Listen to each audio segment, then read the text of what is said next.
Get out! Hello tankers and tankettes, and oh my dear god, I finally flipped. Well, you know, I'm sure most of you have known for a while, yeah, I'm playing up through the British artillery line even, and this is the tier 8, the FV207. Now, why am I showing this replay? Well, I'm not exactly trying to hide this under a rock that I am actually, you know, playing up through the artillery line. The reason I'm doing it, and I want to explain why I'm doing it, is I want the technical engineer badge, basically. And you might think, well, what's the point of that then? I think I've reached the stage of the game where I'm kind of like giving myself, you know, goals, things to aim for, things to do, and I've never had a technical engineer badge before. And yes, there are two lines where there are no artillery, where you could just grind up without having to play artillery, the Japanese and the Chinese. But the thing is, with the Brits, I'm actually enjoying pretty much all of the tank lines apart from the artillery. I'm not really enjoying playing that at all.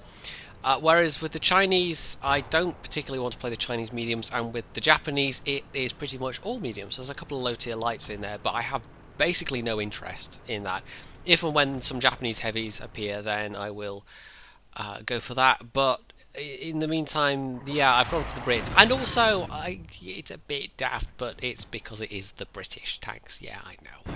But there it is. So I'm going for the technical engineer.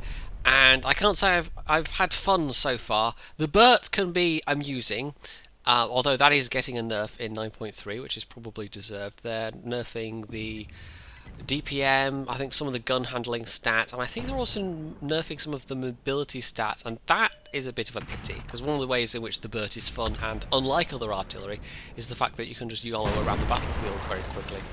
Now this IS-8 is doing... well, I won't say it's doing it wrong, but when there's 3 artillery, and there's 3 artillery per team here, you can't really afford to sit still that often, and he's basically staying spotted. He's not put himself where his RT's safe. This guy is doing it wrong, and sometimes artillery players will go, well, you just need to move around, you just need to, you know, do this and do that. There are things you can do to minimise the risk, and this guy is not doing them. He's driving back and forth and being spotted in the same place, and he's standing still. And he's just been punished hard for that. But the thing is, you can do everything right and still be punished by artillery. You're making their job a bit harder, but you can still get unlucky, basically. There are a lot of occasions where you just have to take the risk and cross your fingers. Now I'm going to help out this flank, because otherwise it looks like they're going to stall completely. It's a pair of tank destroyers. They have killed the Panther, and there's also a Jagdtiger 8.8 that's near their cat, but the AC-48 and the Jagdtiger do seem to be quite effectively holding back a whole big group of our heavies. This flank needs to succeed if this battle's going to be won.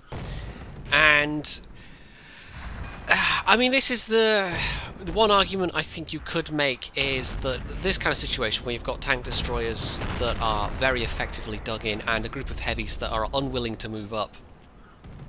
As an artillery player, you know, in that kind of situation, well, this is, I guess, something you should be targeting, because if this group of your teammates gets held up, then that could be it, game over, you know, just from that one flank stalling. So that took 2 hits, but I've done it. I've killed the AC-48, and it's not like he was doing anything particularly wrong. He was trying to hold back that flank, and I've spotted what's going on the other flank, so I'm just moving now preemptively.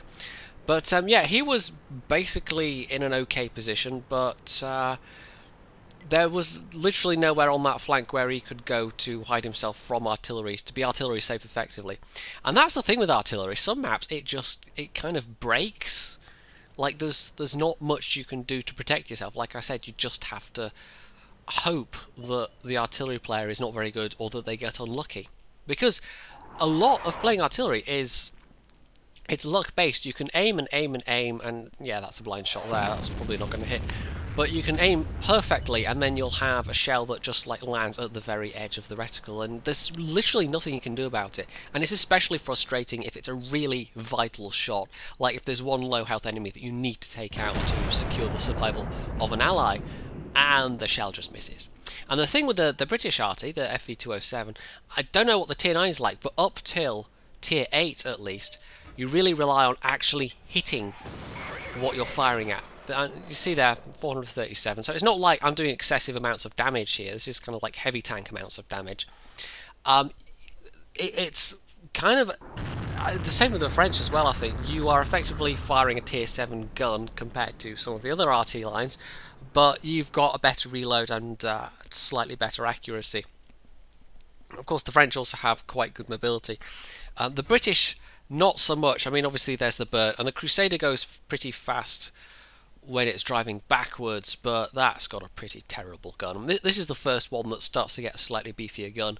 But for reference, this is a 152mm gun, and although it does more damage with a penetrating shot than a KV2's 152mm would, the Soviet 152mm howitzer, it has pretty much identical splash damage, so unless you exactly hit what you're aiming at, you're not going to do anything. The other option you've got is actually AP ammo, and that's okay for close range work, but it's not very reliable at longer ranges.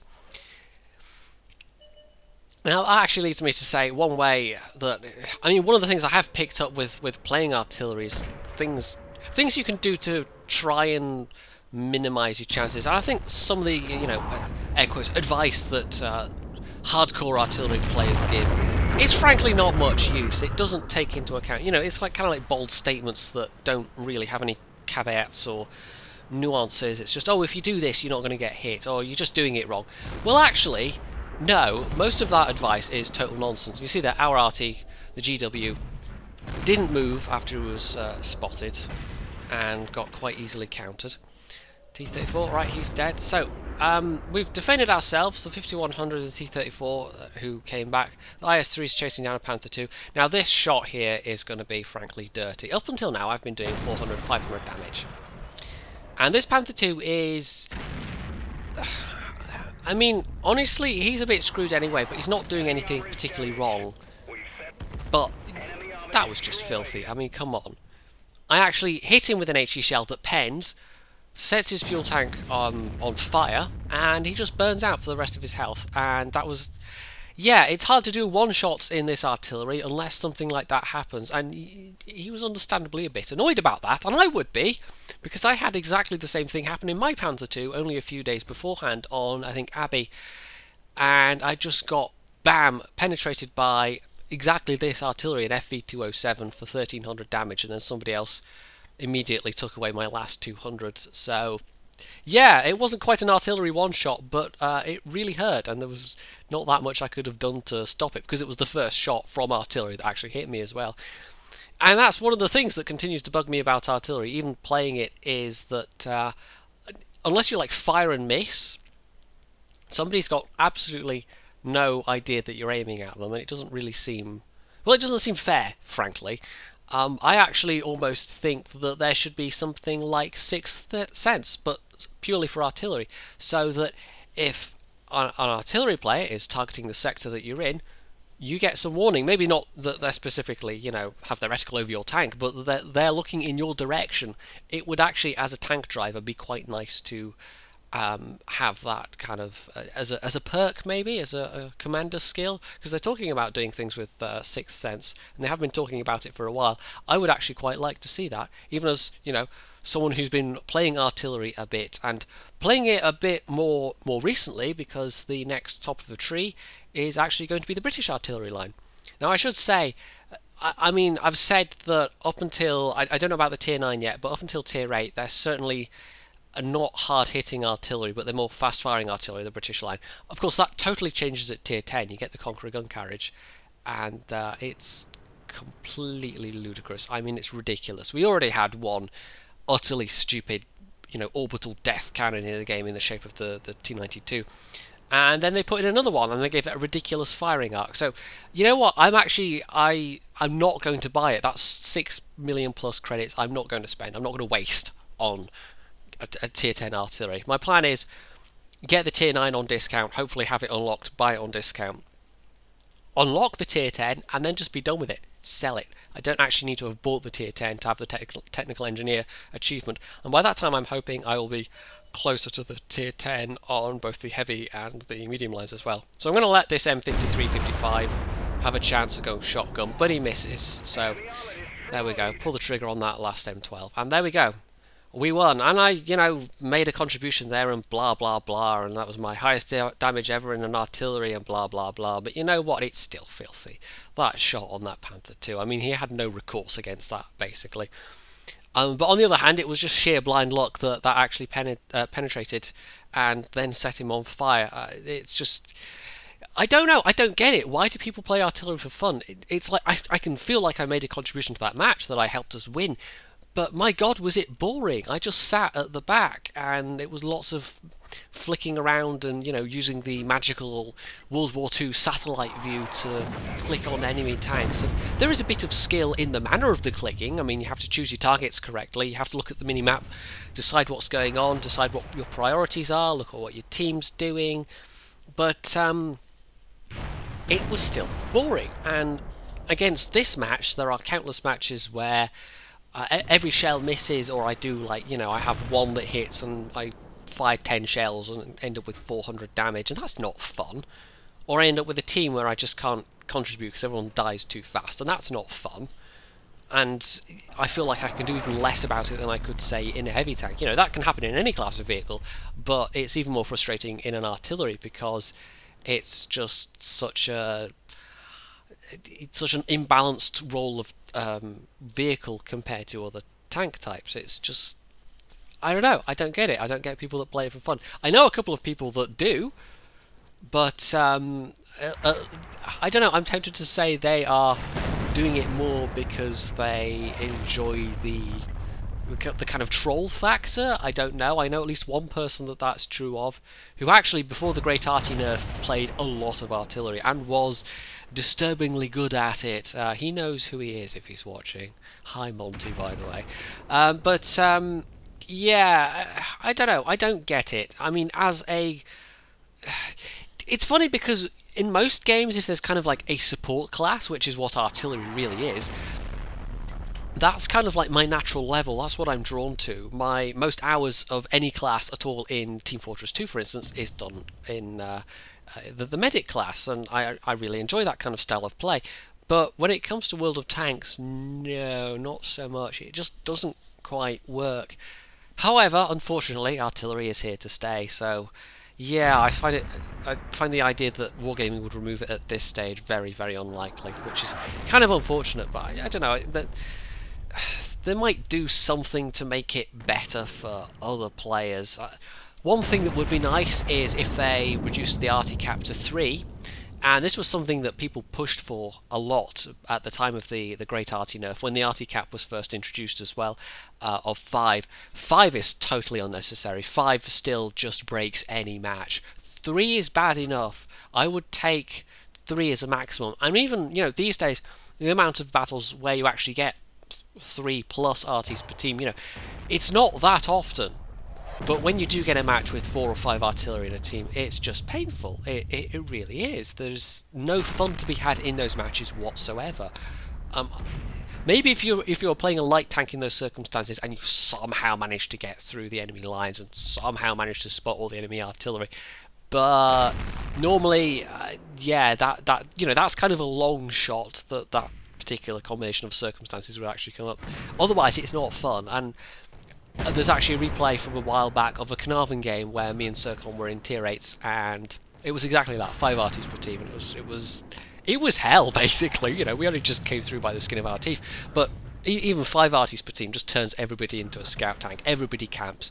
No one wants to move, and that's not surprising.